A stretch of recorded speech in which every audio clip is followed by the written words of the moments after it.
श्री सत्यनारायण व्रत की दूसरी कथा। गरीब ब्राह्मण।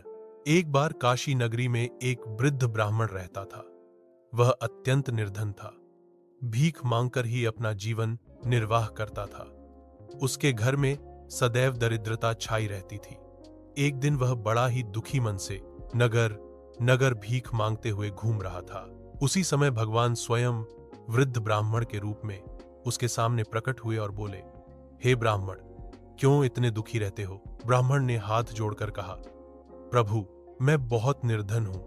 घर में अन्न धन कुछ भी नहीं है। दिन रात चिंता में पड़ा रहता हूं।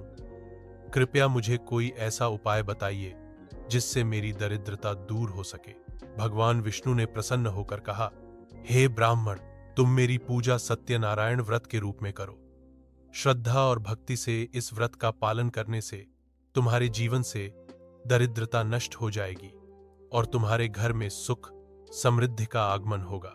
यह कहकर भगवान अदृश्य हो गए। ब्राह्मण ने उसी दिन संकल्प किया कि वह सत्यनारायण भगवान का व्रत करेगा। अगले दिन उसने यथाशक्ति सामग्री जुटाई, फल, फूल, चावल, गंगाजल, दीप आदि। फिर श्रद्धापूर्वक भगवान सत्यनारायण की पूजा और कथा का आयोजन किया। पूजा पूरी होते ही उसके जीवन में परिवर्तन आ गया। उसके घर में अन्न धन की कमी समाप्त हो गई। उसके पास जो भी आता वह भूखा प्यासा कभी वापस नहीं जाता। वह ब्राह्मण पहले जैसा दरिद्र न रहा, बल्कि दानी और सम्मानित व्यक्ति बन गया। फल, जो कोई भी इस कथा को सुनता और श्रद्धा से व्रत करता है, उसे जीवन में दरिद्रता और दुख का सामना नहीं करना पड़ता। भगवान सत्यनारायण उसके घर में सुख, शांति और समृद्धि का वास करते हैं।